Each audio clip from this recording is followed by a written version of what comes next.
Good evening to you. The cost of the Southern Rail dispute to the economy has been estimated at £11 million. Another strike by rail conductors today follows 3 days of walkouts by drivers last week. The dispute is not set to end as another 3-day strike is due to begin on New Year's Eve. For some, the cost is not just financial, as Malcolm Shaw now reports. Jacob Goodison has been waiting for a kidney transplant for 18 months. Every day he has to undergo 9 hours of dialysis at home in Eastbourne, plus frequent trips to a London hospital. His mum, Jenny, says the rail dispute has added yet more pressure and expense on the family, and she's terrified that Jacob could miss out on a life-changing operation if a donor becomes available on a strike day. There's a small window of time that they have from getting the kidney and getting it into Jacob. And if there's no trains, I can't get there. So potentially we could lose a kidney from it. Because they ask us an estimated time of arrival, and if I'm saying I can't get up because there's no trains, we're going to be a few extra hours, they're inevitably going to pass the kidney on to somebody else. Why is it so important to you to have this transplant? Because I'll be able to go back to football and swimming and stuff, because I've always loved sports, and just have my life back. Others, like Aidan Skinner from Littlehampton, also feel the rail dispute has left their lives on hold. Aidan recently had to take a crowded bus when the trains stopped running to get to a job interview and a hospital appointment, but the journey was so slow he missed both. It is absolutely horrific. Southern need to basically sort this mess quickly, as it is absolutely wrecking everyone's lives, and it's just not fair. The RMT union says a Christmas truce is in the hands of the government. The government says the union has refused to negotiate. A breakthrough can't come a day too soon for Jacob Goodison. If a kidney transplant becomes available for him, getting a train to London urgently could literally be a matter of life or death. Malcolm Shaw, ITV News, Eastbourne. In other news, a lodger who killed his landlord in Sussex has been jailed for life.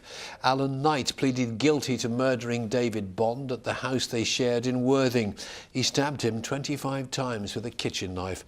It followed an argument over a dirty microwave. A woman's jaw has been broken during an unprovoked attack in Brighton. It happened in Little East Street at around 6 o'clock on Saturday morning. The 24-year-old victim says she was attacked by 3 or 4 men. She suffered 2 fractures to her jaw and had to have surgery to remove damaged teeth. An investigation has been launched after a pedestrian was hit by a bus in Winchester. The man suffered life-threatening injuries in the collision near the corner of Upper Brook Street. Members of the public helped lift the bus to free him. He's believed to be in his 40s. A social club in Hampshire that's been open for more than 60 years has been forced to close. The Waterside Sports Club near Fawley ran up debts of more than £160,000. It's got more than 1,000 members, but it's left a charity pantomime without a venue, a football club without any facilities, and an important social space empty just days before Christmas. Richard Slee has the story. The Waterside Sports and Social Club closed without warning. Dozens of staff lost their jobs overnight, including supervisor Debbie Dixon.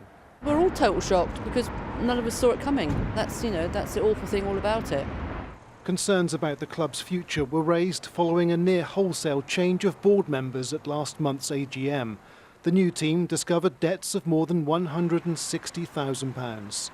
Mike Vaughan was one of the board members who resigned. I just think it was a lack of communication, a lack of organisation, and a lack of trying to bring the right people on board, and maybe not involving the community enough.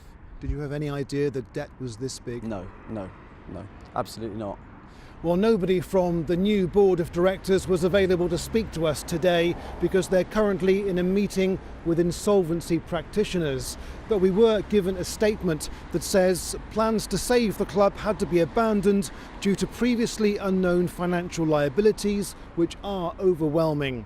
And to have continued under these circumstances would have meant we were breaking the law by trading whilst insolvent. It means not only the closure of the social club, but also the sports club, the sailing club and the theatre. which was about to show Cinderella. But instead, the Society has discovered it's lost all its props and equipment, and it needs a new home. Unfortunately, with no money and no assets behind us, until we put on a production, we are unable to have money. So a lot of goodwill within the community is the only thing that's going to be able to help us rejuvenate the group. But it might not be all bad news. The club has been told that the landlord, Esso, has promised it won't sell the site for development. So there are hopes that in time a new club could rise, phoenix-like, from the wreckage. Richard Slee, ITV News, Forley. The planned 48-hour strike by baggage handlers and check-in staff at airports over Christmas has been called off. The two-day walkout was due to begin on Friday, affecting 18 airports. The Unite Union says the change is due to an improved pay offer from Swissport. Police are linking two robberies in Yateley where staff were threatened with a knife. A man entered Cocoon Beauty in Reading Road on the evening of the 2nd of November. Later the same evening, the man repeated his threats at the Coral Bookmakers, also on Reading Road. Police want to speak to this man. An elderly man's gone missing from his home in Bournemouth. Albert Alt, who's 84, was last seen at his home in Seafield Road on Friday evening. His mobile phone, glasses and hearing aid were all left behind. Thieves have stolen the lead weights from lifts at a block of flats in Poole. It happened on two separate occasions at Nelson Court on Lagland Street. CCTV has now been installed.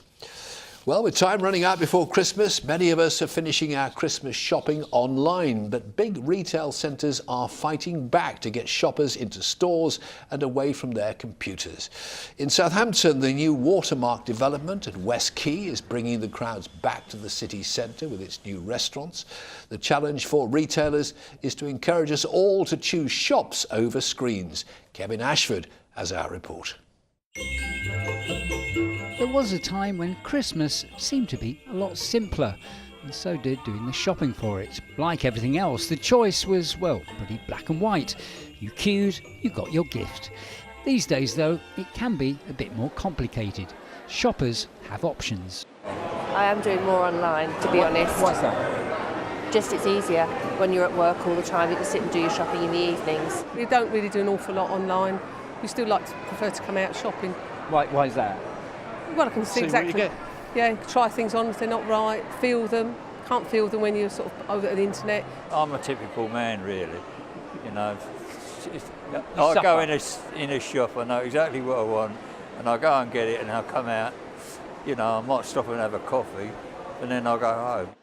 Well, plenty of money is being spent these days to try to make sure you don't go straight home, or indeed just do all your Christmas shopping online. Retail centres like this one are investing millions to help festive shoppers make a day of it. But the difference nowadays is that to get them into shopping centres, to get them out onto the high street, you've got to offer something more. It is about retail as a leisure destination. It's about offering something extra to just going to the shops. It's about food and drink, it's about leisure activities, making it the sort of thing they actually can't get from just staring into their computer screens. So it seems that even though there are bargains to be had online, plenty of us have been prepared to brave the crowds to do our Christmas shopping this year, to the extent that, according to the research, 1 in 7 of us have taken half a day off work just to fit in all that festive retail therapy. Kevin Ashford, ITV News. So all we lack now for Christmas is a drop of festive snow. Are we going to get some? I doubt it, but let's find out. Here's your forecast. Ellen Plint.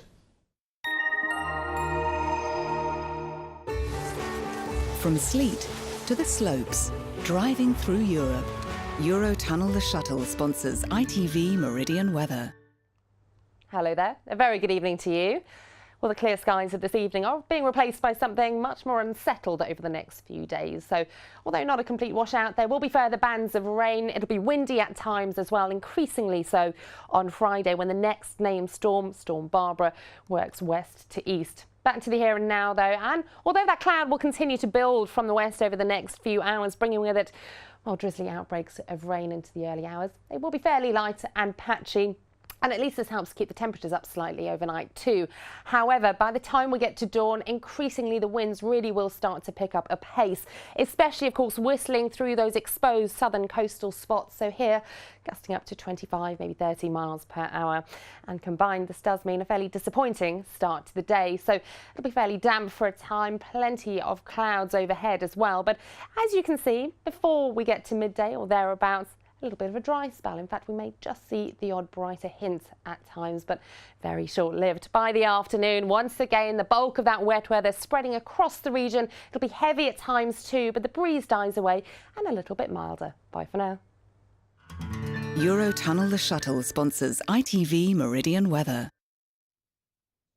That's the way we look this evening. We're back during Good Morning Britain from 6 o'clock tomorrow morning. But from the late team for now, it is good night. Sleep well. Join us again soon. Take care. Bye-bye.